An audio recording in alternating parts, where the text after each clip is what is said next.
The Valley of the Kings shimmered under the Egyptian sun. It was 1922. For years, archaeologist Howard Carter had toiled in the sand.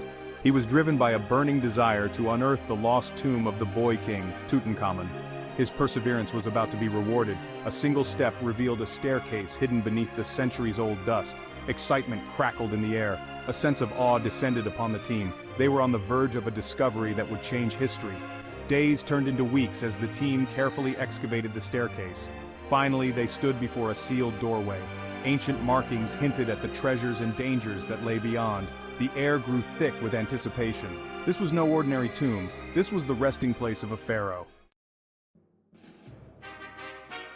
Howard Carter was a meticulous archaeologist. He was possessed by a passion for ancient Egypt, but his dreams were expensive. Enter George Herbert, the 5th Earl of Carnarvon. A wealthy aristocrat with a thirst for adventure, Carnarvon agreed to fund Carter's expedition. Their partnership was a potent mix of ambition and opportunity. Together, they stood on the precipice of greatness. The bond between the two men was strong. They shared a passion for discovery. They hoped to achieve something truly remarkable. The day arrived, November 26, 1922. With trembling hands, Carter made a small hole in the sealed doorway. He peered inside. A rush of hot air escaped from the tomb. The air was thick with the scent of incense and decay. Holding his breath, Carter raised a candle and looked inside. The antechamber was a dazzling spectacle. Golden shrines shimmered in the flickering candlelight. Animal statues stood guard, frozen in time. Everywhere, the glint of treasure met their eyes. But the atmosphere was heavy with an unseen presence. An almost palpable sense of foreboding settled over the men. They had disturbed the eternal slumber of a pharaoh. The ancient Egyptians believed in the power of curses. These potent spells were etched onto tomb walls and spoken aloud. They were designed to protect the pharaoh's resting place. Anyone who dared to disturb the eternal sleep of the dead would face the wrath of the gods. Illness, misfortune, and even death awaited those who defiled a tomb. The Egyptians believed in the afterlife. They filled their tombs with treasures for the next world. Their rituals were complex. Their beliefs were deeply rooted in magic. As Carter and Carnarvon ventured deeper into the tomb, they couldn't have known the power of the ancient beliefs they had stumbled upon. Every step they took seemed to whisper of the curse. The weight of the pharaoh's presence bore down on them. They had entered a realm where the line between life and death was blurred. Section 5. The Mysterious Demise of Lord Carnarvon. The discovery of Tutankhamun's tomb sent shockwaves around the world. Newspapers were filled with images of the dazzling treasures, but the excitement was tinged with an undercurrent of fear. 6 weeks after entering the tomb, Lord Carnarvon fell ill. A mosquito bite on his cheek became infected. His health deteriorated rapidly. The world watched in horror as the wealthy lord succumbed to a high fever and died on April 5, 1923. Rumors spread like wildfire. The curse of the pharaoh had claimed its first victim. Was this a coincidence?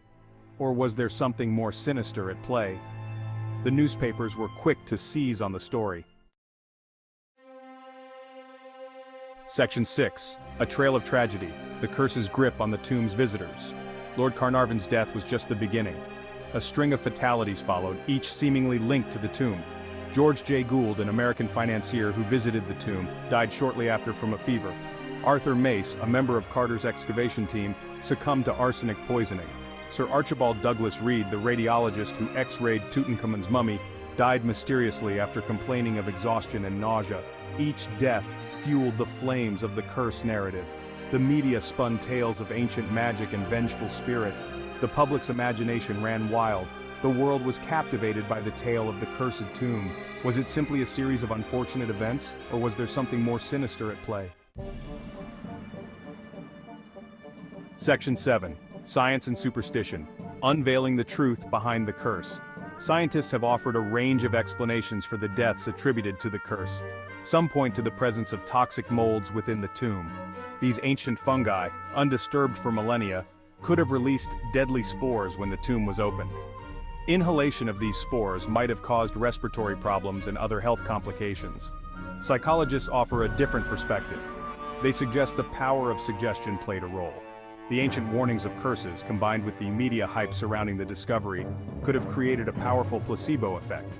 the belief in the curse itself might have contributed to the deaths. Fear and anxiety can weaken the immune system, making individuals more susceptible to illness.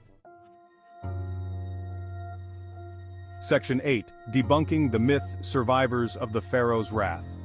Despite the chilling tales, many members of Carter's team lived long lives. Howard Carter himself, the man who first entered the tomb, defied the curse for 16 years before dying of lymphoma in 1939 at the age of 64. His death, like the others, can be attributed to natural causes. The curse narrative ignores the many individuals who entered the tomb and lived long, healthy lives. This fact raises serious doubts about the curse's authenticity.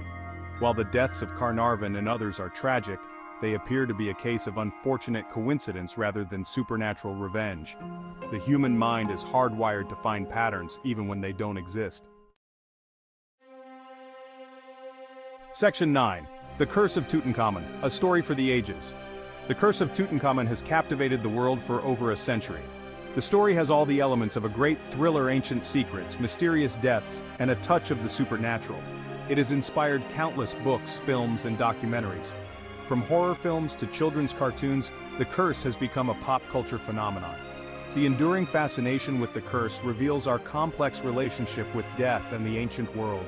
It speaks to our desire for mystery and our fascination with the unknown. Even if the curse is ultimately a product of superstition and media hype, it continues to capture our imaginations. Section 10. The Curse of the Pharaoh. Fact or fiction? The curse of Tutankhamun remains an enigma. Was it a genuine manifestation of ancient magic? Or was it a series of unfortunate coincidences amplified by media sensationalism and human psychology? The evidence is inconclusive. The debate continues to rage among historians, scientists, and enthusiasts alike. The answer perhaps lies somewhere between the realms of science and superstition. The tomb of Tutankhamun, with all its treasures and tragedies, continues to fascinate and intrigue us. It serves as a reminder of the enduring power of belief and the mysteries that lie hidden beneath the sands of time. The question of the curse's authenticity remains unanswered. It is a testament to our enduring fascination with the ancient world and the mysteries that lie beyond the grave.